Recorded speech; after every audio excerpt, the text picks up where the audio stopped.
mengalahkan dosa dengan mudah setiap saat? Mustahil. Saya sudah berusaha sekuat tenaga, saya sudah lakukan yang terbaik berulang-ulang, tapi selalu gagal. Mengalahkan dosa dengan mudah setiap saat. Bagaimana caranya? Kenapa kita susah mengalahkan dosa? Kenapa kita selalu dikalahkan dosa? Dan waktu kita mendengar mudah untuk mengalahkan dosa setiap saat, kita anggap itu mustahil. Karena Bapak Ibu Saudara, kita berpikir bahwa kita bisa menghadapi dosa. Kita berpikir kita bisa mengalahkan dosa. Saudara, Anda dan saya, semua manusia tidak bisa melawan dosa. Kita tidak sebanding dengan kuasa neraka, kuasa maut. Kuasa maut adalah dosa, dan kita tidak akan pernah bisa menang melawan kuasa maut. Siapa yang bisa mengalahkan kuasa maut, kuasa dosa? Bagi Tuhan tidak ada yang mustahil. Karena itu pastikan Bapak Ibu Saudara menonton sampai selesai, dan saya berdoa Roh Kudus berbicara di hati saudara untuk saudara memahami, menerima kebenaran yang memerdekakan saudara dari godaan dosa. Roma pasalnya yang ke-6 ayatnya yang ke-12 dikatakan demikian. Sebab itu hendaklah dosa jangan berkuasa lagi di dalam tubuhmu yang fana, supaya kamu jangan lagi menuruti keinginannya. Saudara, di ayat ini ada rahasia yang begitu luar biasa. Ada kebenaran firman Tuhan yang sanggup membuat kita menang atas dosa-dosa yang mengganggu kita, yang menggoda kita setiap hari. Perhatikan baik-baik ayat ini. Dikatakan, sebab itu hendaklah dosa jangan berkuasa lagi di dalam tubuhmu yang fana.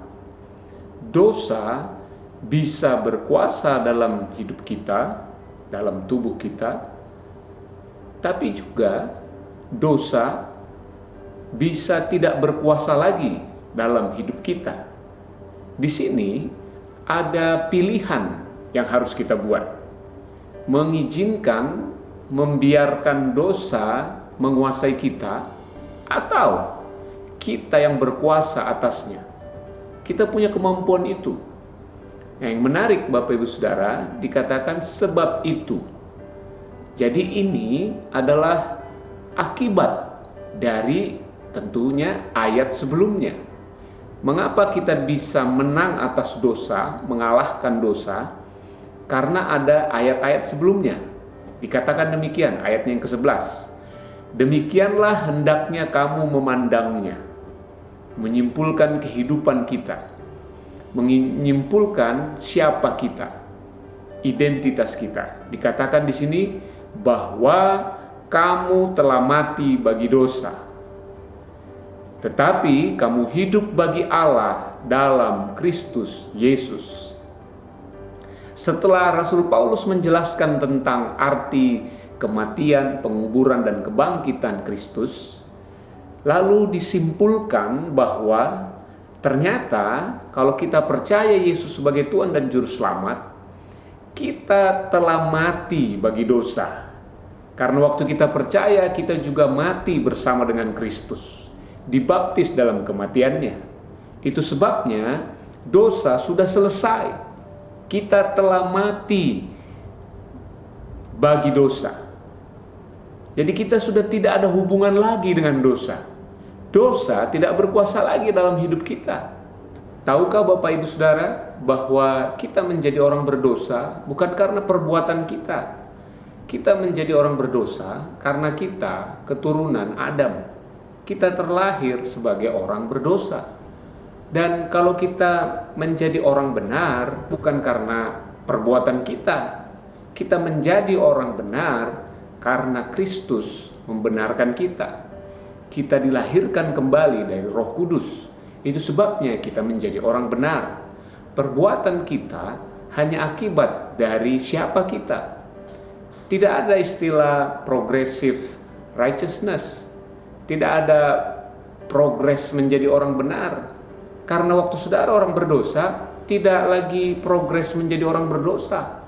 Tidak progres menuju kematian, saudara memang orang berdosa, saudara memang sudah dianggap mati di luar Kristus. Nah, ketika saudara percaya Yesus, saudara adalah orang benarnya Allah.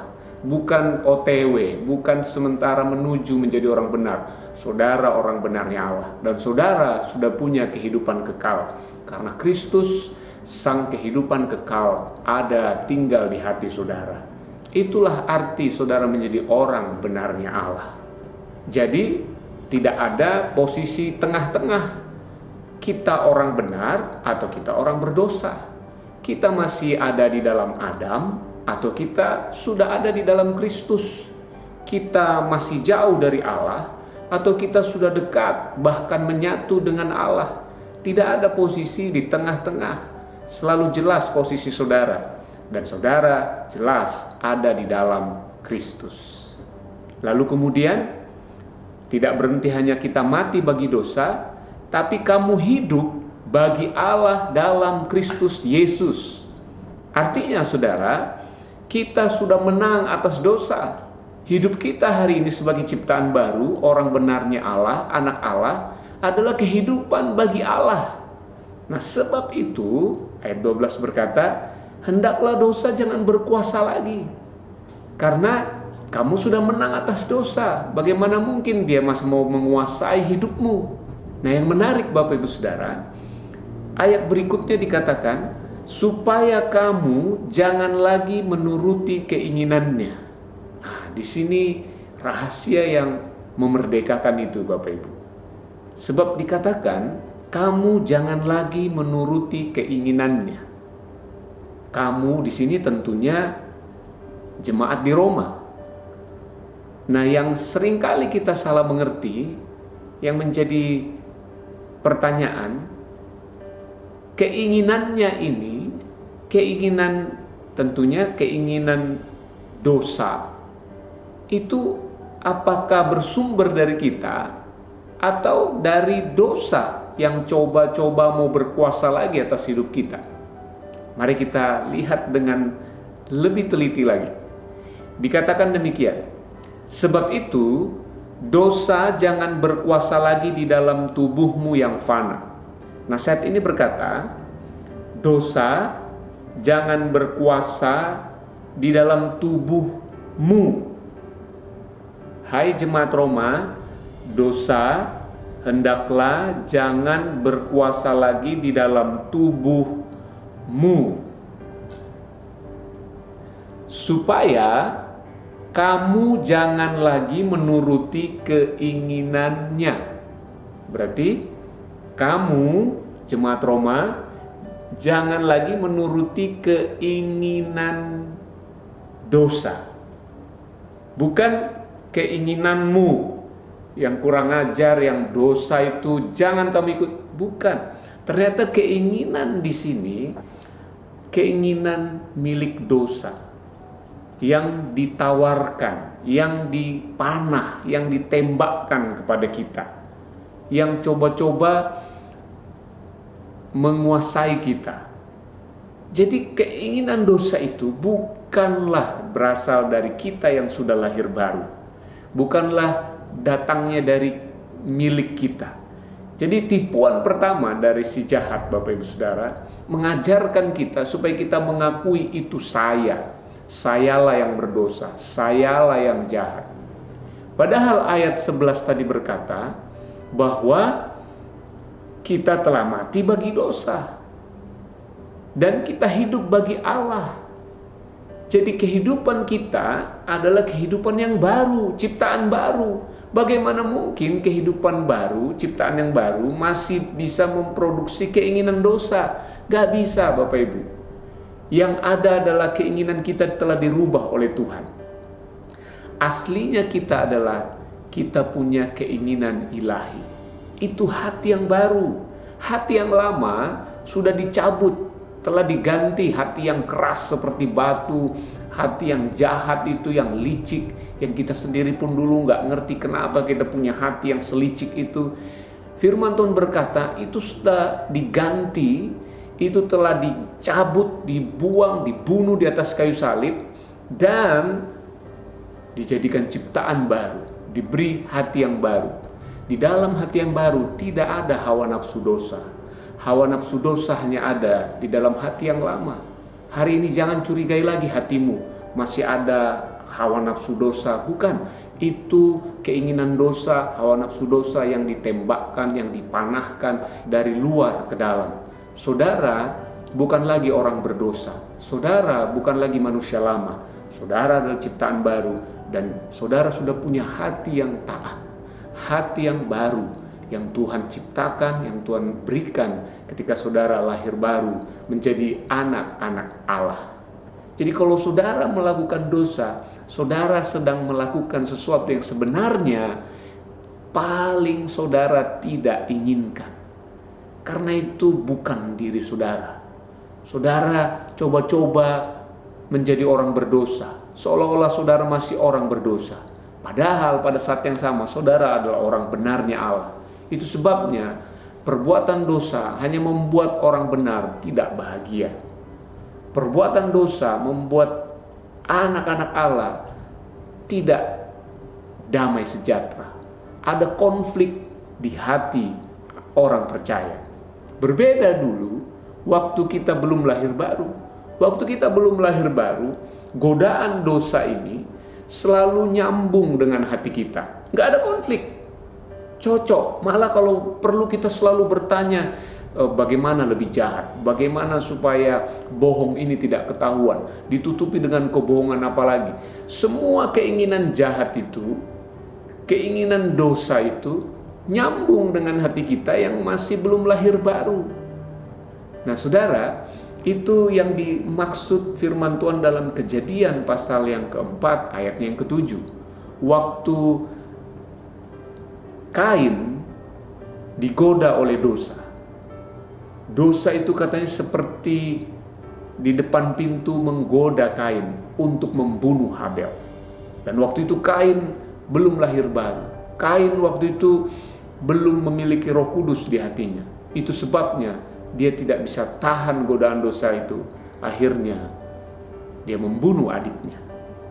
Nah, kabar baik bagi kita Bapak Ibu Saudara, waktu engkau mengenal identitasmu, mengerti di pasal 6 ayat 11 tadi, bahwa demikianlah hendaknya kamu memandangnya. Hei, ini keputusan surga. Hei, ini kesimpulan hidupmu. Hei, inilah identitasmu, bahwa kamu telah mati bagi dosa dan kau hidup bagi Allah.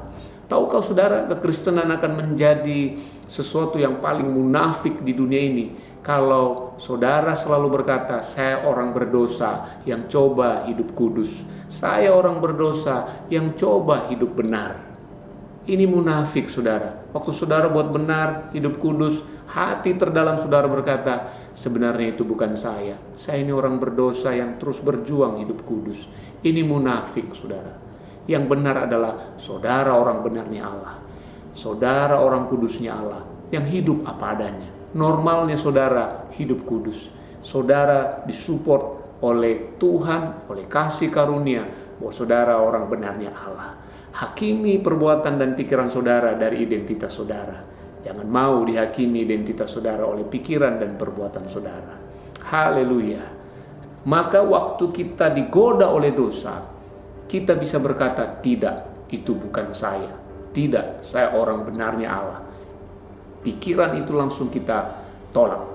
Kenapa saudara? Karena kita tahu kita orang benarnya Allah. Setiap kali muncul bukan perasaan tertuduh harusnya yang keluar, bukan perasaan bersalah. Aduh, kenapa saya pikir ini ya? Aduh Tuhan, ampuni pikiran saya, kenapa pikiran saya jorok, pikiran saya kotor, pikiran saya jahat, ampuni saya Tuhan.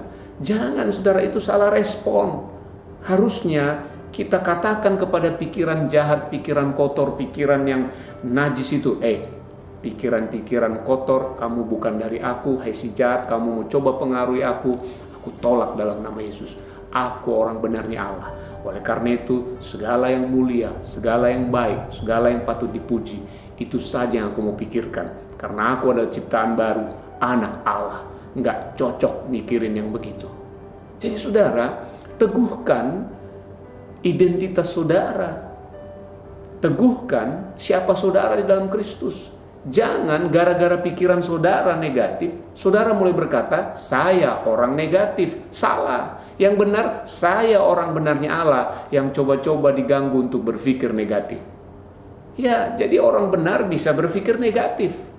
Tapi itu keputusan. Dan putuskanlah hari ini bahwa saudara mau berpikir yang segala yang baik, yang benar sesuai identitas saudara.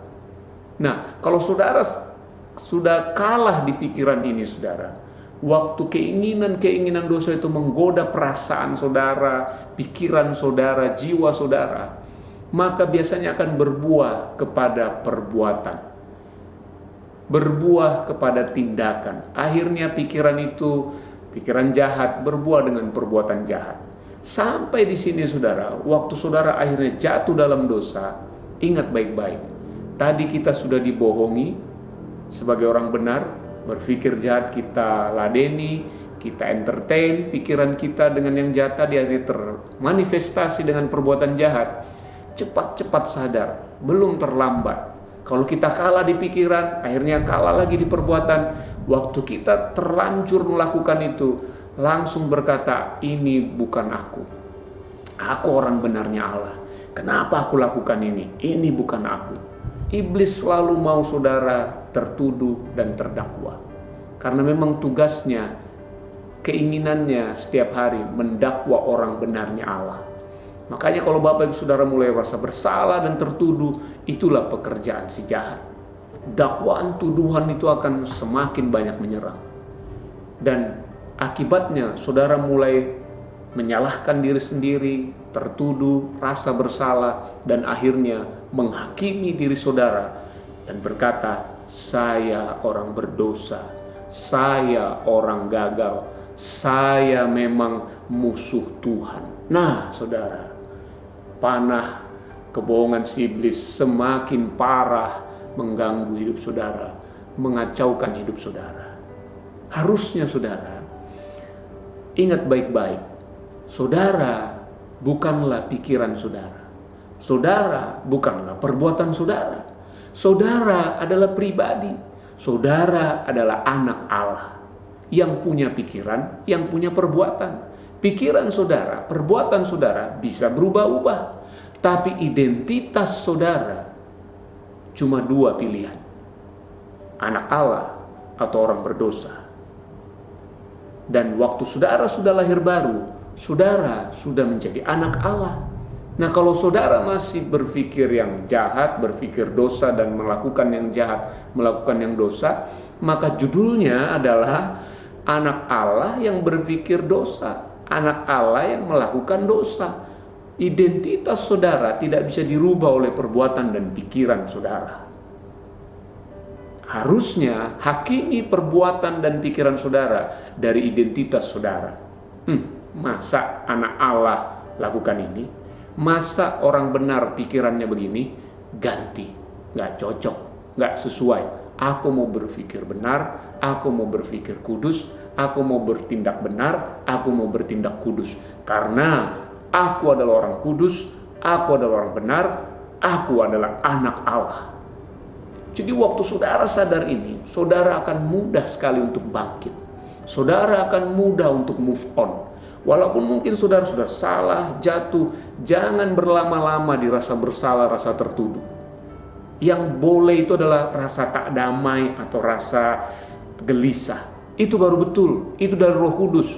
Tapi kalau rasa bersalah dan rasa tertuduh, itu dari iblis yang mencoba membuat saudara terus ada di lubang lumpur dosa kejatuhan saudara. Kalau Roh Kudus, saudara, dia suaranya begitu lembut dan berkata, nah ini bukan kamu, nah ini bukan habitatmu, nah bangkit. Gak damai saudara. Sama seperti kambing yang coba hidup di dalam air. Jangankan masuk air saudara, lihat mendung aja kambing lari. Tapi bagaimana supaya kambing bisa hidup di dalam air? Tak ada cara lain, dia harus mati, dikubur, dan bangkit menjadi ciptaan baru sebagai ikan. Nah, kalau dia sudah jadi ikan, coba-coba lagi hidup sebagai kambing, bisa nggak naik ke darat lagi dia?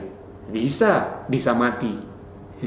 Atau ya menggelepar-gelepar. Kalau dia benar sudah lahir baru sebagai ikan, dia pasti maunya kembali ke air. Walaupun bisa diserang pikiran lamanya muncul lagi untuk dia naik ke darat. Nah, demikianlah orang yang sudah lahir baru. Dia mungkin bisa diganggu pikiran lamanya. Dia mungkin bisa tergoda untuk hidup lagi seperti hidup lamanya. Tapi pasti dia tidak damai. Dia pasti nggak bahagia untuk hidup dalam dosa. Itu sebabnya pilihlah, buatlah keputusan hari ini untuk terus menyadari, mengenal identitasmu, bahwa engkau adalah anak Allah. Engkau sudah mati bagi dosa. Bagaimana bisa hidup di dalamnya? Engkau hari ini sudah hidup bagi Allah. Hidupmu adalah ciptaan yang baru.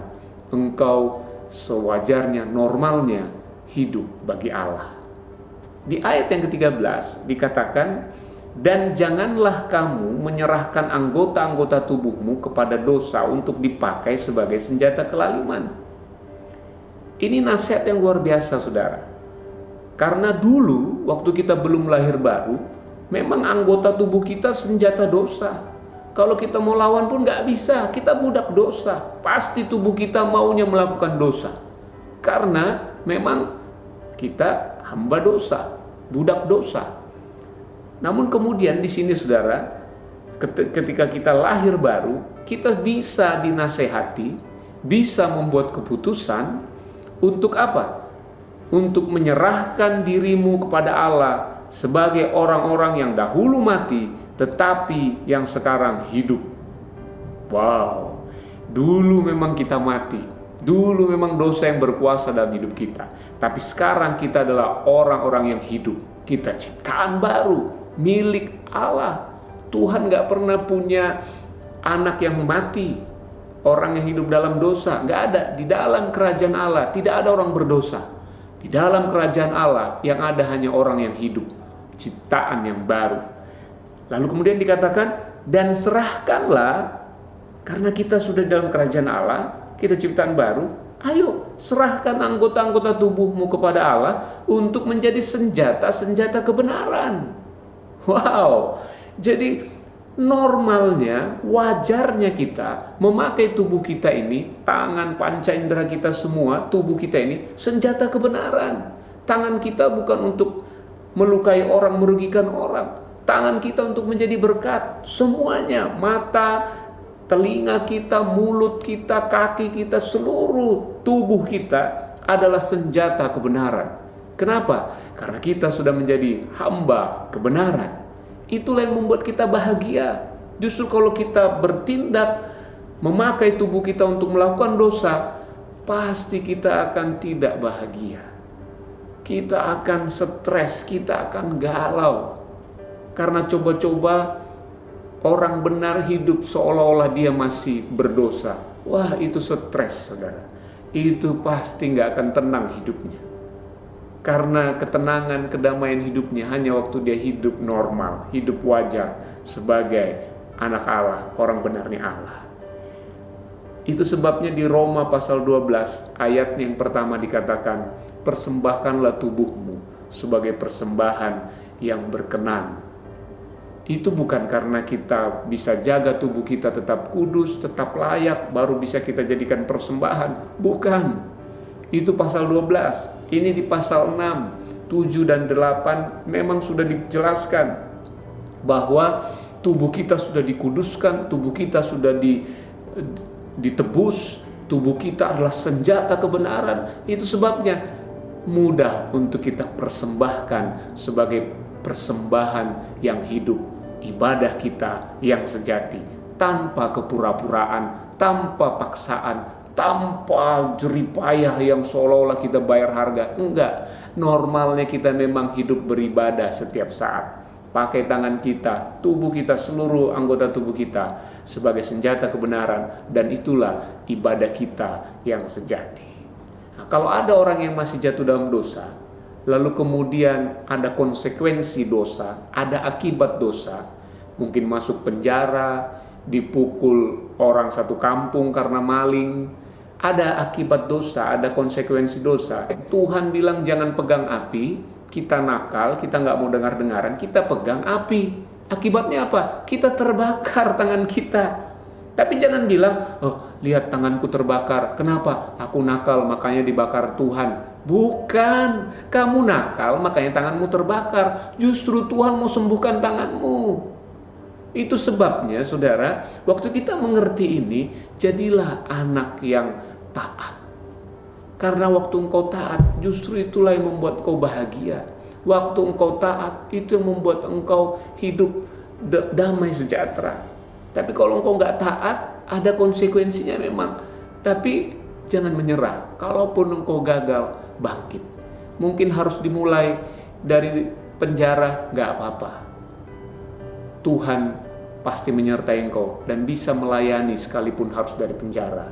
Ya cuman janganlah sampai harus dari penjara baru kita melayani Tuhan baru sadar. Makanya video ini datang kepada Bapak Ibu Saudara, supaya Bapak Ibu Saudara kuat dengan identitas saudara, sadar siapa saudara di dalam Kristus, untuk saudara hidup berkemenangan setiap hari. Dosa tidak berkuasa lagi atas hidup saudara. Dan yang terakhir Bapak Ibu Saudara, di ayat yang ke-14 dikatakan, sebab kamu tidak akan dikuasai lagi oleh dosa. Mengapa kita bisa menang atas dosa? Karena memang dosa gak akan pernah bisa menguasai kita, kecuali kita bodoh. Itu pun kelihatan saja dosa menguasai kita. Enggak, dia hanya hinggap sementara. Dia gak bisa lagi menguasai kita. Kenapa? Sebab kamu tidak berada di bawah hukum Taurat, tetapi di bawah kasih karunia. Waktu engkau sadar engkau sudah hidup di alam kasih karunia, engkau sudah tidak hidup lagi di bawah tuntutan hukum Taurat. Hukum Taurat hanya menunjuk dosamu, kesalahanmu. Engkau diberi banyak aturan, namun aturan itu justru engkau langgar terus. Dan engkau bisa benar hanya dengan perbuatanmu, namun tidak ada satu orang pun yang bisa taat melakukan sempurna seluruh hukum Taurat. Yang kalau lakukan 9, gagal 1, dianggap gagal semuanya. Tahu apa bedanya saudara? Hukum Taurat menuntut saudara untuk hidup kudus, sedangkan kasih karunia mensuplai saudara, mensupport saudara, mendukung saudara untuk mampu hidup kudus. Saudara tidak dituntut, tapi saudara disuplai, dan Tuhan sudah melakukannya. Saudara sudah diberi hati yang baru, saudara sudah bahkan diberi rohnya yang kudus tinggal di hati saudara. Saudara hanya perlu mengekspresikan dari dalam keluar apa adanya saudara. Saudara ciptaan baru, orang kudus, orang benarnya Allah. Firman Tuhan berkata dalam 1 Korintus 15 ayat 56, sengat maut ialah dosa, dan kuasa dosa ialah hukum Taurat. Tetapi syukur kepada Allah yang telah memberikan kepada kita kemenangan oleh Yesus Kristus Tuhan kita. Ayat ini sangat jelas berkata bahwa kita telah diberikan kemenangan. Kemenangan atas apa? Sengat maut, dosa, kematian tidak lagi berkuasa atas hidup kita, karena kita lebih dari pemenang. Itu sebabnya saudara, waktu saudara menyadari sang pemenang ini, sang juru selamat, Yesus yang telah mati dan bangkit mengalahkan kuasa dosa, telah tinggal di hati saudara. Inilah yang membuat saudara menyadari bahwa saudara adalah orang-orang yang lebih dari pemenang. Inilah yang membuat saudara mengerti makna saudara tidak lagi hidup di bawah hukum Taurat, tapi saudara hidup di bawah kasih karunia. Karena saudara sudah pindah dari gelap kepada terang, dan sang penakluk dosa itu sudah tinggal di hati saudara. Dialah harapan, dialah sumber kemenangan saudara setiap saat untuk mengalahkan dosa. Saudara hanya mengekspresikan itu dari dalam keluar, karena Yesus, Christ is our life. Kristus di dalam kita, pengharapan akan kemuliaan itu. Haleluya. Salam Gereja Kepenuhan Kristus.